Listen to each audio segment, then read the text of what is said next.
Well, the time has come to make a decision on the Yugo. Stay tuned.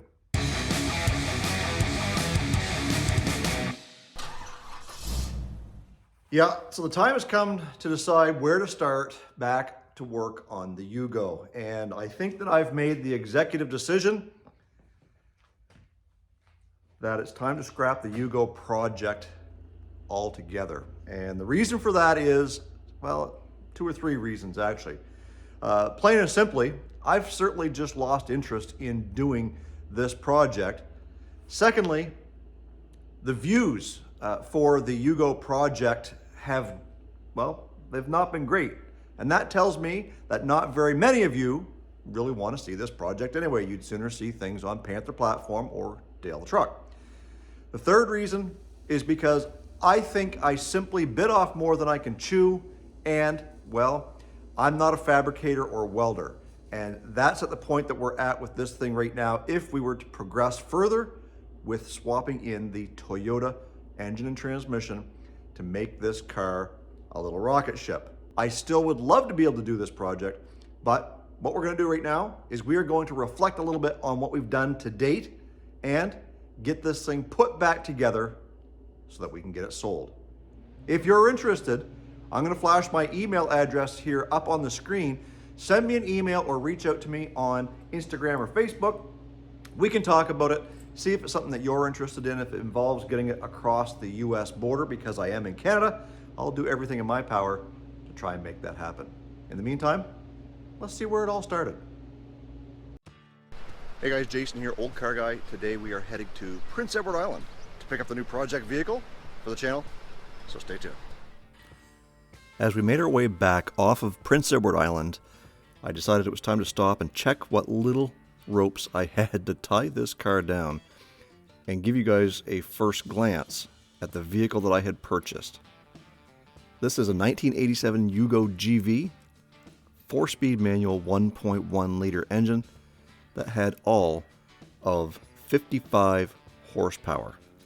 Sporting 13-inch tires, this car had been sitting for over 15 years. And originally, it came from New Jersey all the way to Canada, and I bought it on Prince Edward Island in Canada.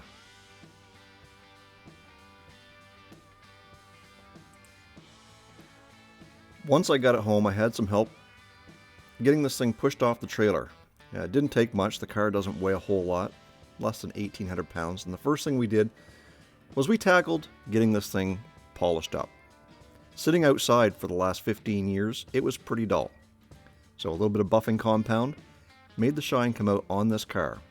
And we did find out that the hood and the front of the fenders likely were painted at one point in time because they were a different color than the cowl, as the cowl was a brighter red. So we had to go through the entire fuel system. The fuel pump was not working, so we thought the car was full of fuel for those 15 years. So we took the fuel pump apart, tried to put it together. It wasn't having it. So we ended up getting a new one, and we ran a line here to make sure that we had lots of fuel, and we eventually got it pumping. You can see some of the bad gas coming through there that was coming out of the lines. That was giving us the first ride. We drove around the building a couple of times, making sure that it had gears, which it did. But it had a hard time staying running. But with a new fuel pump and a rebuilt carb, new sending unit, we were about to get this tank put back up into the car. That way we could stop running off of the fuel jug. We poured some fuel into it once we had it installed, and we wanted to also make sure there was no leaks, and clearly there are no leaks coming out from underneath the car. That prompted another test drive to make sure that the fuel system was running properly and that we weren't having any further issues. Again, it was still running like crap. That led us to get back to the list that we had created to make sure we weren't leaving anything out. This is where we started diving into a tune-up, spark plugs, wires, cap, rotor, belts, hoses, all that stuff to make this thing run properly after sitting for 15 years. We got an oil change, we replaced the oil filter, and we filled it up with some fresh 10W30. Then it was on to the appearance. Let's get some nice wheels on here. We wanted to make sure that the wheels would fit and have no rubbing issues. So therefore, because we were going from 13 to 15, and this is where we mounted and balanced 4 brand new tires on these new rims, and then got them on the car and decided to give you a reveal, even though at this point the car wasn't running. Still had an overheating issue.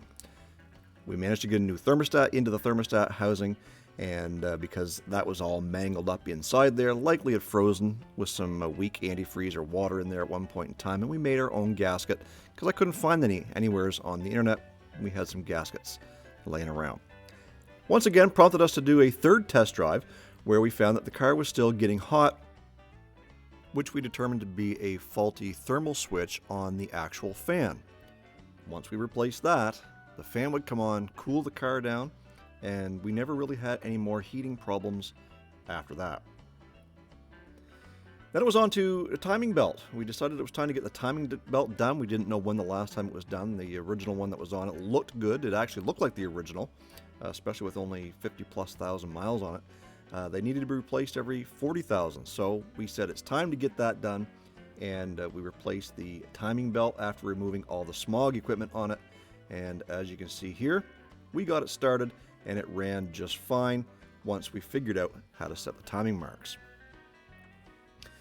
Then it's on to the actual gist of this project. We wanted to get the motor running so that we could eventually sell it.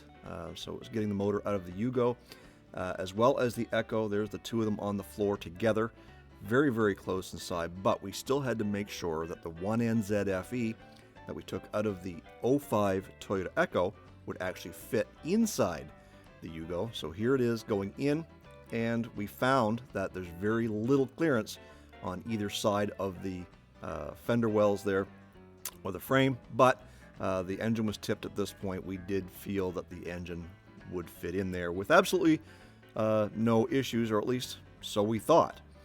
It was at this point we found some rot on the inner frame rail, and that was basically due to the battery, or a battery, dripping down there at one point in time. So we got out some cardboard, made some templates, and we started welding.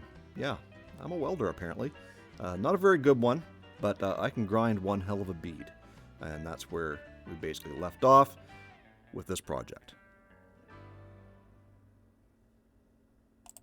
And that brings us to where we are right now. We've got the car up on basically jack stands in the front. We do have the original suspension and brake components sitting right here, so it's not a big deal to put that back in. Up on the shelf is the sway bar, which acts as the front control arm for this thing.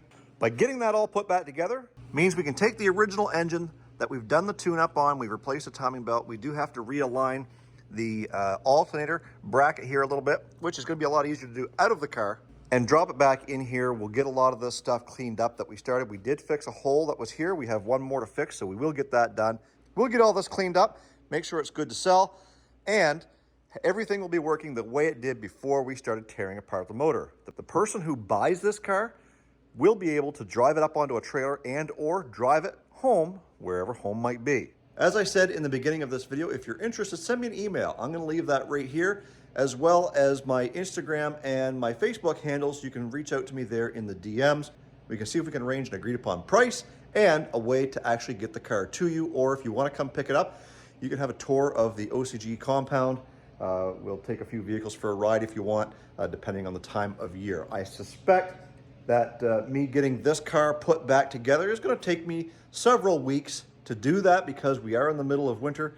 I do have some vacation time, and we'll see what we can do and how far we can get. But in the meantime, if you're interested at any point in acquiring this car, make sure you send me an email. Guys, thanks for following along on this project to date. You know, when it comes to doing YouTube, you got to look at what is going to attract attention to your channel. And so far, this just hasn't. And I think that my views can be better well spent on upgrading a Panther platform car and or Dale the truck. We do have my Chrysler Cordoba that needs some serious attention, and you guys tended to be quite interested in that once upon a time. Hopefully, we can get back to work on that. So I appreciate all the views, you know, and sticking with this channel. I know some of you are here specifically for the Yugo, but Here's your opportunity to own one of your very own, guys. Thank you so much for being a part of this channel. If you haven't given us a thumbs up yet, please go ahead and hit thumbs up down below, as well as make sure you're subscribed to Olde Carr Guy for lots more content on this channel. We will be showing some videos of putting the Yugo bat together, getting it sold. Stay focused on the windshield, not the rear view mirror. Love you guys. God bless. Thanks for understanding. See you in the next video.